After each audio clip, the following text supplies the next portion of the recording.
powered by Home Projects.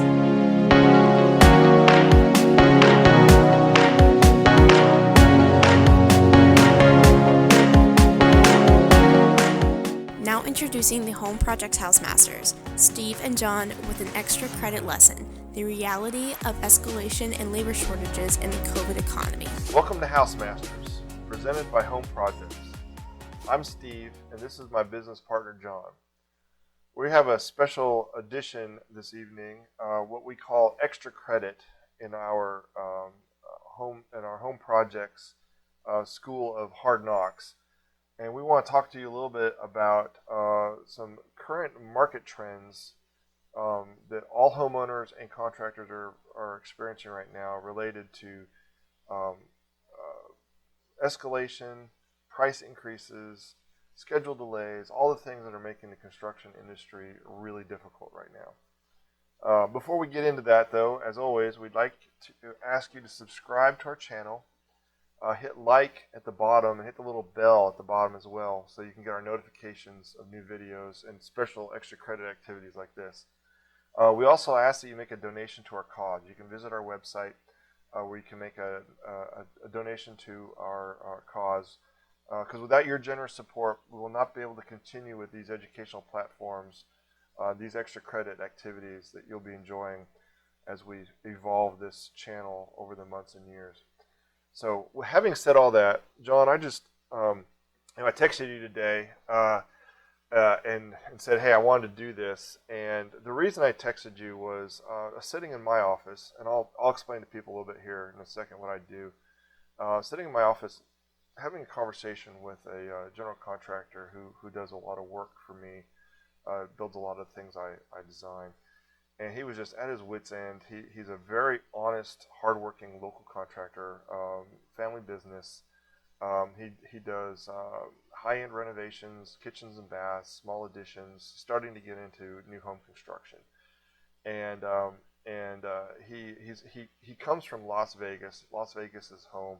He recently moved back here to help his aging parents, and he started a new construction business in Greensboro.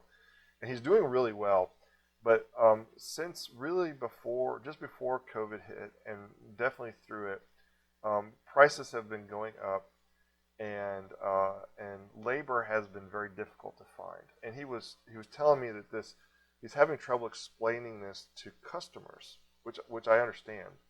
And so, just a real quick background of what I do, so that all this makes sense.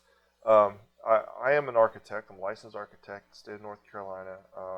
Graduated from college a long time ago, 2000, from Kansas State University, and I've been working as a licensed architect that entire time. I'm also a licensed general contractor. I got double sword here. I've been a general contractor for roughly 12 years. I'm rounding, I think.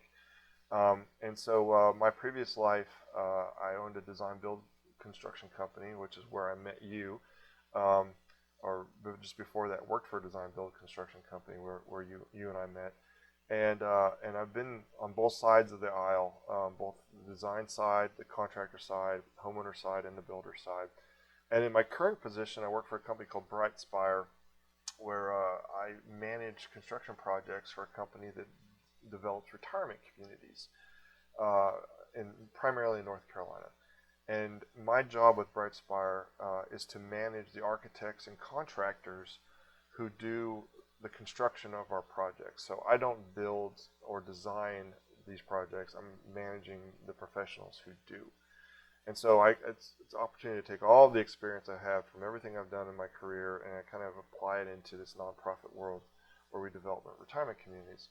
And so I'm seeing this happening at every level. I have literally probably about $500 million worth of construction underway in the state of North Carolina, multiple architects, multiple general contractors, and these huge companies, $300 million companies, $400, $500 million companies, are dealing with the exact same issues that this local contractor in Greensboro who does $200,000 renovations is dealing with. And so scale of projects doesn't seem to matter. Prices are going up. which is what we call escalation. That's the natural increase of price of a product through over the lifetime of a project. Um, but more importantly, schedules are getting pushed out. We've done a couple episodes here already talking about windows, talking about energy efficiency, talking about HVAC, and all of the details we talked about in those episodes are being impacted by schedule. So I just wanted to take the opportunity to let our viewers know that it's real. That these guys aren't out there cranking up, in most cases, people I know aren't out there cranking up prices and using this COVID influenced um, phenomenon, economic phenomenon, to raise their prices. In fact, in many cases, builders are making less now than they were 2 years ago because of the escalation. I just had to get that off my chest. I want to open it up to you. You've got a much different background than I do. I want you to tell our viewers why you're an expert on this as well, and you've got a geopolitical background that I think would be intriguing to hear kind of what your thoughts are. So, what do you think about that? You feel better now? Yeah, a little bit. I appreciate that. You let me rant. um, you know, a number of negative forces over the past 2 to 3 years have brought us to the point of where we stand today. Some of them political, some of them non-political, without getting into partisanship of any sort. Let's take a step back to a few years ago when you started to see these increases in material costs, Steve. Just to put it in perspective for you guys, when I closed my remodeling business back in 17, I was paying for a 2x4 8-foot, $327 a piece. $3.27 for a $3.27 a piece for a a 2x4 8. Okay. Yeah, 8 feet long. Yeah, very very simple piece of wood. Exactly. In essence, that's a 2x4 stud. Okay. Yep. I bought a 2x4 8 2 weeks ago in Home Depot, and it was $658. So 100% price increase. 100%. 200% depending on whose math you're using. Over the past 12 months, we have had two instances where board foot per thousand. I think the commodity of lumber I think it's set up in per 1,000 board feet. That's what it is. Yep. Hit an all-time high. That happened roughly about 12, 14 months ago, I'd say, and it happened again within the last couple months. And what are the forces behind that? Well, for one, demand. Demand is always going to be an instigator to these types of increases. When demand is off its rocker like it's been for the last number of years because of the low interest rates that we've had, you're going to see increases in cost. And with that demand, a lot of times you're going to see shortages in those materials. Then you throw on top of it, you throw in a worldwide pandemic where a lot of sawmills and companies, they were shut down. Yeah. On top of that, there were deals where a lot of people don't realize this, but a large portion of the building lumber that we use in the United States here doesn't come from the United States. No, it does not. It comes from Canada. Yep. And one of the problems we've had especially the last 12 to 18 months, and it's actually started to alleviate started to subside somewhat over the past few months, but it was the restrictions of American truck drivers getting into Canada because they were locked down due to COVID. Yeah. and they couldn't get into the country to grab the product. Yeah. So that's creating shortages even further. So what you've seen is practically across the board, you've had multiple shutdowns or what they call lockdowns in Asia from a manufacturing standpoint, because obviously we don't make anything in the States anymore. Everything's made up over in China or Taiwan or Indonesia or Vietnam or somewhere over there. They've had multiple major lockdowns. In fact, they had one that just subsided within the last 30 days or so, where 26 million people in the Shanghai province was actually, they were shut down completely. The problem with this lockdown, though, was that the demand didn't subside. We never stopped. The first lockdown that occurred, everybody was locked down across the world.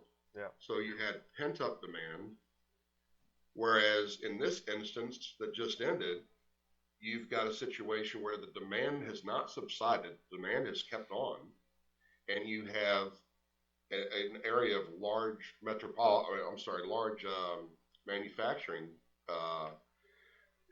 locked down completely. So obviously that's going to add kinks into the process. For the company that I work for currently, our current lead time to get our normal lead time to get product is usually somewhere within about 6 to 8 weeks. So we're dealing with roughly about a month and a half to 2 months out.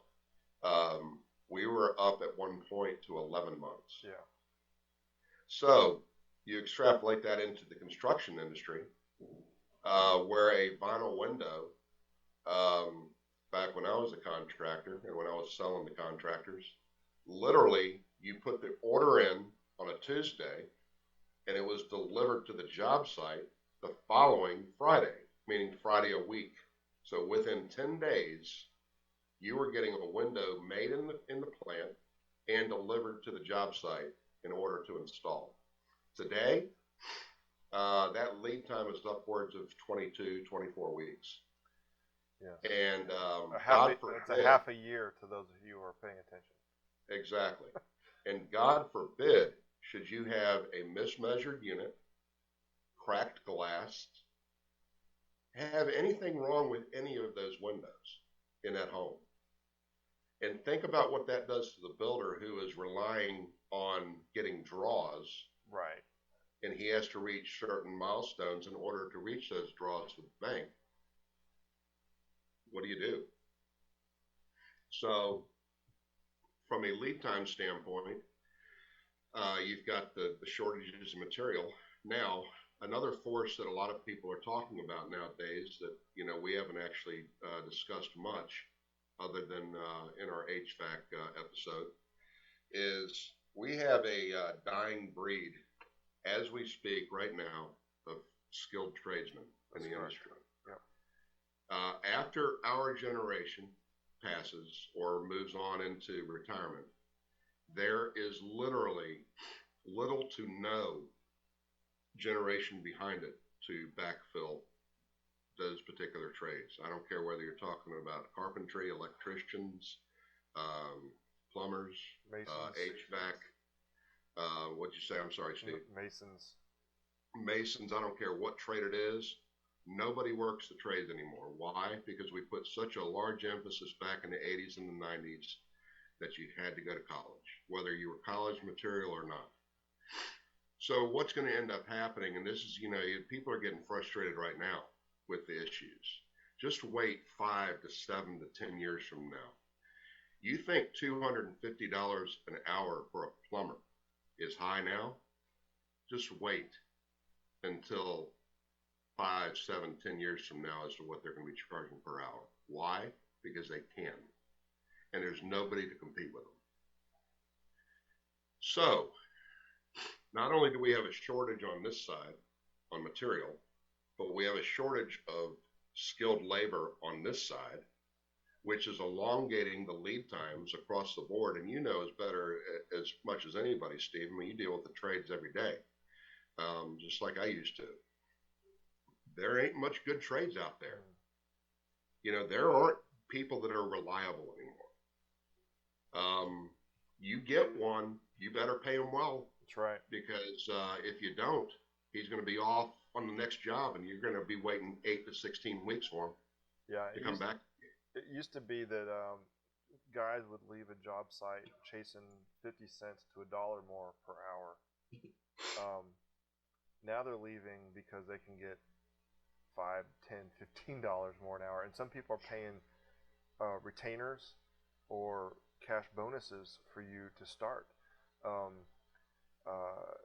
There's anecdotal evidence in the marketplace right now that large companies are hiring people sight unseen. They're going through job interview processes online, sometimes via Zoom like this, but in many cases they simply fill out a form online, agree to a salary, and are hired on the spot, expected to start the next day. No formal interview process. The large corporations just simply can't get people fast enough, and of course those people are leaving small businesses to go take those bigger jobs. So your local plumber, your local carpenter, your handyman, your general contractor are now competing with Amazon and all the big retailers, anybody who has a high volume workforce, and so what few licensed trades we still do have are getting siphoned off into those better paying non-technical jobs. And so it Tell is you something else that's going to happen. I'm sorry, or that's happening right now. I'm sorry, Steve, to step on you. Looking back to 2012 through 17, when I closed my business, I remember back to my payroll, I would hire just a general laborer, that didn't know his rear end from a hole in the ground, that would just show up to work every day. And that's that's uncommon in itself. Because a lot of times they get paid on Friday and don't show up back on Monday. Yep. But payday flu. Yeah, I look back to what I was paying my crew leader on 2 and 3 of my crews. If they weren't subcontractors, that is. If they were actual payroll employees, of mine, where I was paying payroll taxes and such, I was paying $22, $23 an hour for that crew leader. Okay. Today, try to get a general laborer for $22. Yeah. So you've had this massive expansion, or the term you used was escalation in labor costs, on top of the scarcity of labor, creating a shortage of labor. Then you've got the shortage in material and the pent-up demand of material, back orders left and right, all through the entire system. I don't care what industry you're talking about. And that is a recipe for pure disaster. Now you have a situation where interest rates are starting to go up. You've got a general economic situation where you have non-skilled labor picketing in the streets for $15 an hour. Well, I'm sorry. Let's just talk reality here. For somebody that's flipping a burger, if he's making 15, if I've got the first little inkling of an iota of skill in being able to hammer lumber or do trim or paint or do anything, you can rest assured that I'm going to be asking or demanding more than that $15 an hour. Yeah. So we're in a situation right now that I think might be unlike anything that we've ever dealt with before. And you have a number of people, the politicians on both sides of the aisle, neither one of them, they talk a good game, but none of them are willing to do anything about it because their back pockets are being paid off.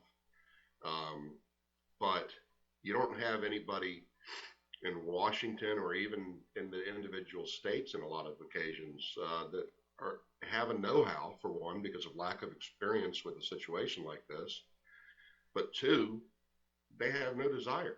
Right.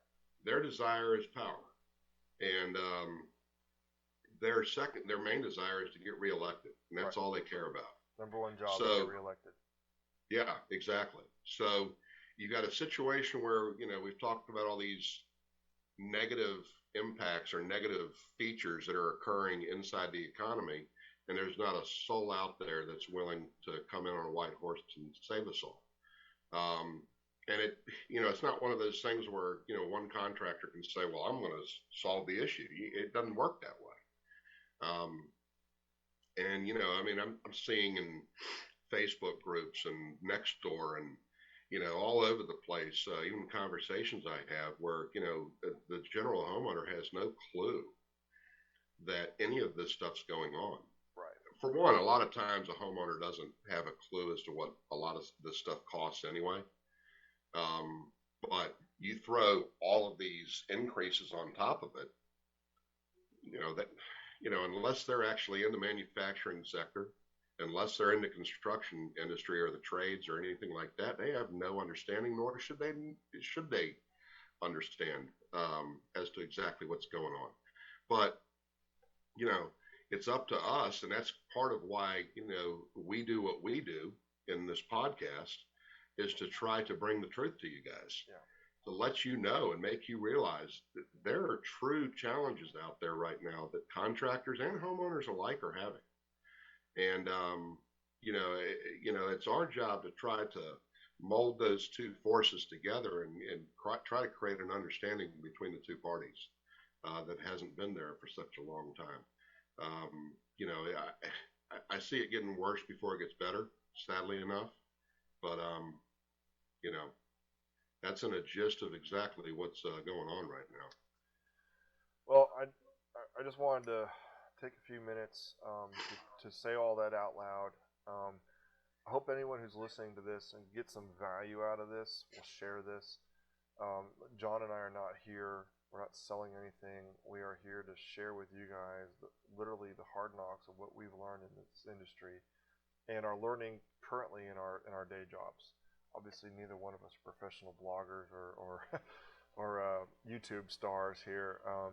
We are in the industry as professionals every day, and we're seeing it. And I'm just here to tell you that it is real. It is happening. There probably are some contractors out there taking advantage of the situation, but they're very few. The ones I have encountered and work with professionally every day are not. And just wanted to let everyone know that it is real. And if you have any questions, we could probably talk for 3 or 4 hours on this. And John and I debate this offline all the time. One of our favorite things to do. But if you have any questions, hit us up in the comments below. Go to our website and send us an email. More than happy to answer them. If you're going through something with a contractor or an architect or a vendor right now, and you have some questions about pricing you're getting, we can do our best to kind of help you weed through it. But more importantly, hang in there. Continue to aspire to make your house a better place to live in. But just realize that it's happening, and it's not going to get any better anytime immediately soon. I'm kind of fumbling over myself now, John. Anything else you want to say before we close this out? No, I think we've been as negative as we wanted Yeah. to be. All right. Which we try not to do. Not do very often, but hey, it's being truthful. I mean, it is what it is, and people need to be aware of it. So hopefully anybody that listens or watches this video can appreciate where we're coming from. And because again, we don't have any profit motive here in telling you these types of things. We've been through the ringer before, and we bring different perspectives to the table, both Steve and I, and I think you all will be better knowing this information than not knowing it. Well said. All right, everybody. Until next time, thank you so much. Like, subscribe, the drill, and we'll see you next time. Don't forget to like our video and subscribe. Leave a comment or question while you're at it. Your support is very important.